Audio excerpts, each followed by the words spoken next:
बिस्मिल्लाहिर्रहमानिर्रहीम। अस्सलाम वालेकुम स्टूडेंट। आज हम क्लास 7 जनरल स्टडीज़ का जो एजेंट्स ऑफ पोलिनेशन है इसको डिस्कस करेंगे। प्रीवियस वीडियोस में हमने टाइप ऑफ पोलिनेशन और सेक्सुअल रिप्रोडक्शन सब कुछ डिस्कस किया हुआ है, ठीक है। तो आज हम एजेंट्स का क्या मतलब है, एजेंट्स का मतलब है कि कौन सी चीज़ है जो पोलिनेशन करवाती है, यानी पोलिनेशंस क्या होती है ये तो हमने प्रीवियस वीडियो में डिटेल के साथ डिस्कस किया हुआ है। तो कौन सी चीज़ है जो पोलिनेशन करवाती है, यानी पोलिनेटर कौन है। पोलिनेटर एक्चुअली पोलिनेशन किसकी वजह से होती है, यानी इंथर से स्टिग्मा ने इंथर से पोलन ग्रेन स्टिग्मा तक कैसे पहुंचता है, कौन लेकर जाता है। तो जो एजेंट्स है जो इंथर से पोलन ग्रेन को स्टिग्मा पर लेकर जाते हैं उनमें नंबर 1 पे इंसेक्ट जो होते हैं वो पोलन ग्रेन इंथर से उठाकर स्टिग्मा तक लेकर जाती है। अभी इंसेक्ट क्यों ले लेंगे भाई, बाकी क्यों नहीं लेते, ठीक है, ये हम बाद में देखेंगे।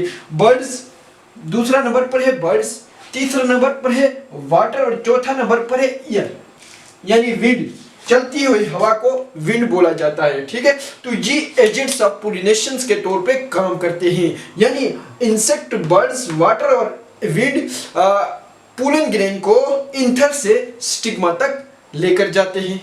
अभी अगर पोलन ग्रेन इंसेक्ट लेकर जाता है तो इंसेक्ट बाजी फ्लावर ऐसे होते हैं जिनमें पोलिनेशन इंसेक्ट करवाता है, तो ऐसे फ्लावर को इंसेक्ट टू पोलिनेटेड फ्लावर बोला जाता है, यानी इंसेक्ट से पोलिनेट होने वाली फ्लावर, ठीक है। अच्छा, इन फ्लावर के पास क्या खुसूसियत होना चाहिए, ये फ्लावर कैसे होनी चाहिए। तो ये फ्लावर जाहिर सी बात है ऐसे होनी चाहिए जिससे इंसेक्ट इनकी तरफ क्या हो, अट्रैक्ट हो, ठीक है। तो इंसेक्ट को अट्रैक्ट करने के लिए ये फ्लावर क्या हर्बे इस्तेमाल करते हैं, आइए देखते हैं। Number 1, flower are brightly coloured. ये फ्लावर बहुत ही खूबसूरत कलर के होते हैं ताकि खूबसूरत कलर को देखकर इंसेक्ट इनकी तरफ मूव करे। आपने देखा होगा कि जो इंसेक्ट होते हैं, बटरफ्लाई हो, हानी बी हो या दूसरे जो इंसेक्ट होते हैं वो ज़्यादातर देहाती इलाकों में पाए जाते हैं, शहरी इलाकों में नहीं पाए जाते, क्योंकि देहाती इलाकों में पोल्यूशंस कम होती हैं, ठीक है। तो ये पोल्यूशंस कम होने की वजह से वहाँ पर बहुत ज़्यादा पाए जाते हैं, ठीक है, और वहाँ पर फ्लावर भी बहुत ज़्यादा होते हैं। तो वहाँ जहाँ इंसेक्ट होंगे वहाँ ब्राइटली कलर फ्लावर भी मौजूद होंगे, ठीक है। एंड हैव नेक्टर, और इनके पास एक नेक्टर होता है, रस होता है, ये एक लिक्विड है जिसको रस बोलते हैं, ठीक है। और ये रस क्या करता है, रस इंसेक्ट की एक खुराक है, इंसेक्ट के लिए एनर्जी का एक सोर्स है। तो इंसेक्ट तो दो वजूहात की तरफ से फ्लावर की तरफ जाएगा, एक इसका खूबसूरत कलर है और इंसेक्ट का जो खाना है वो फ्लावर के पास है। तो फ्लावर ने इंसेक्ट का खाना अपने अंदर रखा है इस मकसद के लिए ताकि इंसेक्ट इसकी तरफ आ जाए और पोलिनेशन का प्रोसेस हो जाए, ठीक है। टू अट्रैक्ट इंसेक्ट, जिस हर्बे ये फ्लावर इंसेक्ट को अट्रैक्ट करने के लिए करता है। दूसरा, पोलन ग्रेन आर स्टिकी। अभी जब फ्लावर जाकर स्टिग्मा पर या इंथर पर बैठ जाता है तो इनका जो पोलन ग्रेन है वो स्टिकी होता है, चमट जाता है। तो इंसेक्ट की जो टांगे होती हैं, जो लेग्स होते हैं, इनके साथ ये पोलन ग्रेन क्या हो जाएगा, लेग के साथ स्टिकी हो जाएगा, यानी चमट जाएगा। और वो जब वहां से इंसेक्ट उठकर दूसरे फ्लावर पे जाएगा तो इस पोलन ग्रेन को लेकर दूसरे फ्लावर के स्टिग्मा तक पहुंचा दिया जाएगा और हमारा जो कंसेप्ट ऑफ पोलिनेशन है वो कंप्लीट हो जाएगा, ठीक है। अच्छा, flower are scented and sweet. ये फ्लावर बहुत खुशबूदार होते हैं, ये भी इंसेक्ट खुशबू की तरफ, ज़्यादातर इंसेक्ट खुशबू ही की तरफ जाते हैं और मीठे होते हैं, ठीक है। मीठे चीज़ के पीछे तो इंसेक्ट बहुत ज़्यादा जाते हैं, ठीक है। हानी भी हो, दूसरी बहुत सारी इंसेक्ट मीठी चीज़ की तरफ जाती है। Insect move in order to collect nectar. Primary insect जो फ्लावर की तरफ जाती है वो बेसिक मकसद होता है कि वो क्या कलेक्ट करे, नेक्टर को कलेक्ट करे, क्योंकि नेक्टर इंसेक्ट का क्या है, सोर्स ऑफ फूड है।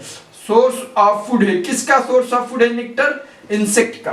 और इसी नेक्टर को यूज करके हानी बनाती है, शहद बनाती है, ठीक है। तो इंसेक्ट पोलिनेटेड फ्लावर की जो खुसूसियत है वो ये थे। अगर ये सारी खुसूसियत वाले फ्लावर हमें कहीं दिखाई दे तो हम कहेंगे कि इनकी पोलिनेशन इंसेक्ट के जरिए होती है। कौन से फ्लावर है, जितने भी फ्रूट वाले फ्लावर है जिसमें लोचे वाला फ्लावर है, मल्टे वाला फ्लावर है, या रोज का फ्लावर है, गुलाब का फूल जिसे बोलते हैं, इन सब की पोलिनेशंस इंसेक्ट के जरिए होती है। इसके बाद दूसरा अगर यहां पर हम मूव करें तो विंड पोलिनेटेड फ्लावर। अभी विंड पोलिनेटेड फ्लावर्स यानी वो फ्लावर जिनकी पोलिनेशंस चलती हुई हवा के जरिए हो। चलती हुई हवा के जरिए जिन फ्लावर की पोलिनेशंस होती है इनको बोलते हैं विंड पोलिनेटेड फ्लावर। अभी इन फ्लावर के पास क्या खुसूसियत मौजूद होंगी, इन फ्लावर के पास कौन सी खुसूसियत मौजूद होंगी जो इसको डिफरेंशिएट करेंगे इंसेक्ट पोलिनेटेड फ्लावर से। क्योंकि अक्सर औक़ात ये क्वेश्चन भी पूछा जा सकता है कि different between insect pollinated flower and wind pollinated flower. जब हवा देखो ये चीज तो नहीं देखती कि कोई चीज फ्लावर खूबसूरत है या नहीं, वो तो एक तरफ एक यूनी डायरेक्शन में, एक डायरेक्शन में चलती है, ठीक है।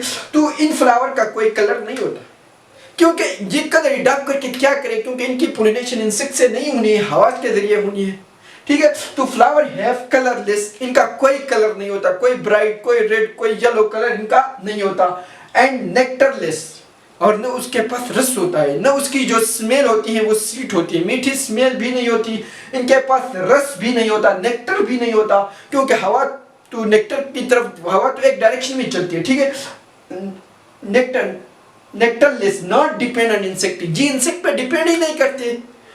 जब ये इंसेक्ट पे डिपेंड नहीं करते तो ये अपना कलर को ब्राइट या ब्राइटफुल कलर या नेक्टर डेवलप करके क्या फायदा, ठीक है। इनको इंसेक्ट नहीं चाहिए भाई। पोलन ग्रेन, इनका जो पोलन ग्रेन है वो भी स्टिकी नहीं होना चाहिए। हवा तो ये नहीं देखती कि स्टिकी चीज उसके साथ चमक जाए, हल्का होना चाहिए, क्योंकि हल्की चीज हवा में इजीली ब्लोन आउट करती है, चलती है। Pollen grain light, pollen grain बहुत ही हल्का होगा, लाइट का मतलब हल्का, ड्राई होगा and easily blown in wind, और आसानी से हवा के जरिए उड़ जाएगी, ठीक है। अभी यहाँ पर एक बात आपको और बताता चलूं कि ये जो पोलन ग्रेन्स होते हैं ये विंग लाइक होती है, इनके ऊपर एक विंग लगी होती है ताकि विंग वाली चीज हवा में आसानी से क्या होती है, उड़ती है, ठीक है। और ये बहुत ज्यादा पोलन ग्रेन पैदा करते हैं। इनका जो इंथर होता है वो एक्सपोज टू ईयर होता है, बहुत ऊपर होता है, लंबा होता है, ताकि हवा का एक झुंका आए और बहुत सारे पोलन ग्रेन एक ही डायरेक्शंस में इसको क्या करे, ब्लो आउट करे, हवा अपने जरिए ले जाए। अभी देखो बहुत सारे पोलन ग्रेन ये क्यों पैदा करता है, यहाँ पर अक्सर क्वेश्चन इस तरह भी पूछा जा सकता है, why wind pollinated flower produce large number of pollen grain, ठीक है। तो इसीलिए करता है कि हवा तो रेंडमली चलती है, ठीक है। अभी हवा इधर भी जाती उधर भी जाती है, तो मोस्टली जो पोलन ग्रेन होते हैं वो लॉस होते हैं, वो जाया हो जाते हैं, वो अपनी टारगेट साइड यानी दूसरे फ्लावर के स्टिग्मा तक नहीं पहुंच पाते हैं। तो इसीलिए chances of fertilisation, chances of pollination को बढ़ाने के लिए ये फ्लावर बहुत ज्यादा पोलन ग्रेन पैदा करता है, ठीक है। और ये फ्लावर कम क्यों करता है, क्योंकि इंसेक्ट ने दूसरे फ्लावर की तरफ जाना ही तो जाना है ना, इंसेक्ट तो फ्लावर को ढूंढते ही रहती है, तो इसीलिए ये कम पैदा करता है और वो पोलन ग्रेन लॉस नहीं होता, जाया नहीं होता है। चांसेस ऑफ लॉस यहाँ पर बहुत कम होती है और यहाँ पर चांसेस ऑफ लॉस ज्यादा होती है। इस मकसद को फुलफिल करने के लिए विंड पोलिनेटेड फ्लावर बहुत ज्यादा पोलन ग्रेन पैदा करती है। इसके बाद large number of pollen grain are produce, ये तो बताया, huge amount of pollen grain produce करते हैं। Stigma hanging outly in order to catch pollen grain, अभी इनका जो इंथर है वो भी एक्सपोज टू ईयर की तरफ होता है ताकि हवा का एक झुमका आकर इनके जितने भी पोलन ग्रेन है वो दूर दराज इलाकों तक लेकर जाए, और इनका स्टिग्मा भी आउटसाइड हैंगिंग होता है ताकि वो कैच कर सके पोलन ग्रेन जो हवा के जरिए आए हुए, वो कुछ न कुछ पोलन ग्रेन कैच करके पोलिनेशन का प्रोसेस को कंप्लीट कर सके, ठीक है। तो stigma hanging out in order to catch pollen grain, तो इनका जो स्टिग्मा है वो कैची टाइप का होता है कि पोलन ग्रेन को कैच करने के लिए वो हर वक्त तैयार रहता है, ठीक है। फ्लावर ऑफ ग्रासेस, जो ग्रासेस के फ्लावर है, एंड मेज और मकई का जो फ्लावर है, इनकी पोलिनेशंस विंड के जरिए होती है और इन फ्लावर का कोई कलर नहीं होता क्योंकि ये इंसेक्ट पे डिपेंड नहीं करते, इसलिए they have colourless, odourless and tasteless and nectarless, न उनका नेक्टर होता है न कलर होता है, कुछ भी इसकी ब्यूटी वाली प्रॉपर्टी इन फ्लावर के पास नहीं पाए जाते हैं, ठीक है। इसके बाद तीसरा जो लास्ट जो फ्लावर है बर्ड पोलिनेटेड फ्लावर्स, तो बर्ड्स भी सारे बर्ड्स नहीं, हमिंग बर्ड्स, दो बर्ड्स का नाम आपको याद होना चाहिए, एक हमिंग बर्ड्स और दूसरा सन बर्ड्स, ठीक है। हमिंग बर्ड्स सबसे छोटा परिंदा होता है और दूसरा कौन सा है, सनबर्ड्स। इन दोनों की पोलिनेशन, ये दोनों बर्ड्स भी पोलिनेशन करते हैं फ्लावर्स, फ्लावर से एक फ्लावर से पोलन ग्रेन लेकर दूसरे फ्लावर के तक लेकर जाते हैं, ठीक है। तो बर्ड पोलिनेटेड फ्लावर की खूबसूरत, ये भी इंसेक्ट पोलिनेटेड फ्लावर की तरह होते हैं। इनका कलर भी ब्राइटली कलर्ड होता है एंड फुल ऑफ नेक्टर, इनके पास भी बहुत ज्यादा नेक्टर होता है, क्योंकि हमिंग बर्ड्स और सन बर्ड्स का जो सोर्स ऑफ फूड है वो नेक्टर ही होता है फ्लावर के पास। पोलन ग्रेन और स्टिकी, पोलन ग्रेन स्टिकी होता है, वो बर्ड की फीदर के साथ या लेग्स के साथ चमट जाता है, ठीक है। इन ट्यूब शेप्स, और ट्यूब शेप भी होते हैं, इनका पोलन ग्रेन ट्यूब शेप्स होता है, क्योंकि इनकी जो बीक होती है बर्ड्स के साथ, इनके ट्यूब शेप्स के यानी यहाँ पर ट्यूब शेप आसानी से अटैच हो सकती है to feather of the birds. ये जो ट्यूब शेप पोलन ग्रेन होता है ये स्टिक करती है, चमट जाती है किसके साथ, फीदर ऑफ द बर्ड्स। और बर्ड की फीदर, जब बर्ड दूसरे फ्लावर की तरफ जाएगा in order to collect nectar, तो ये पोलन ग्रेन वहां के स्टिग्मा पर गिर जाते हैं और पोलिनेशन का प्रोसेस कंप्लीट हो जाता है, ठीक है। तो ये था एजेंट्स ऑफ पोलिनेशंस। उम्मीद है ये सिंपल सा टॉपिक था, आपको समझ आया होगा। इंशाल्लाह नेक्स्ट क्लास में हम फर्टिलाइजेशंस और सीड एंड फ्रूट फॉर्मेशंस के बारे में बात करेंगे। तब तक के लिए अपना ख्याल रखिएगा। अल्लाह हाफिज।